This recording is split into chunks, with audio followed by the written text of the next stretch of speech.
Hey, it's Matt from Practice Perfect. Welcome back to the Accelerated Learning Center. Today we're going to talk about how to set up Payors. Let's get started. Step 1.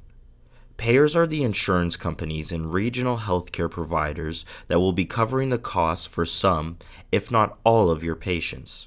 This could also represent lawyers, school districts, or anyone else you would bill directly for patient services. To access your list of payors, begin by selecting Payors from the Operations menu on the left-hand side of your screen.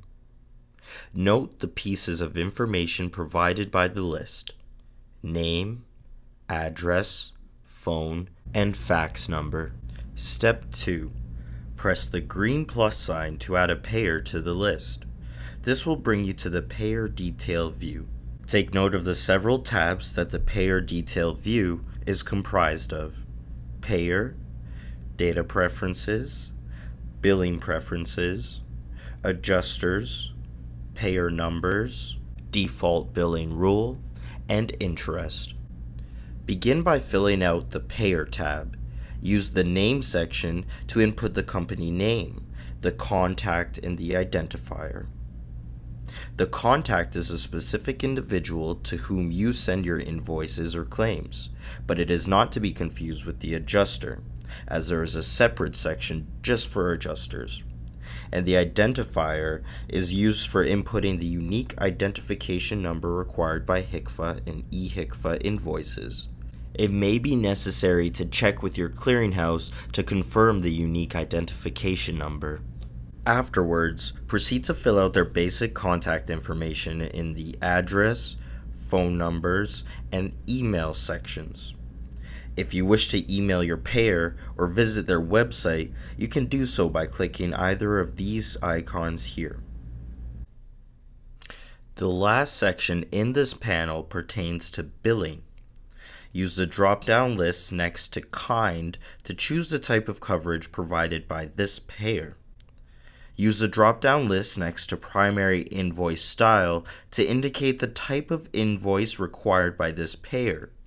The most common types of invoices required by American payers are HCFA 2014, eHCFA 2014, and EDI 837 invoices.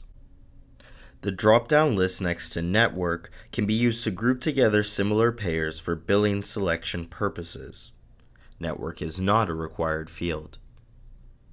If, however, you do wish to set up networks, they can be defined by going to Housekeeping, Contacts, and then Networks. Please note that networks are rarely used. And lastly, use the drop-down list next to Subsequent Invoice Style to determine the type of invoice to produce if the payer is not the first payer on the claim. If you choose EDI 837 for the primary or secondary invoice style, another drop-down box will open called Clearinghouse. Choose the clearinghouse that you use to bill this payer.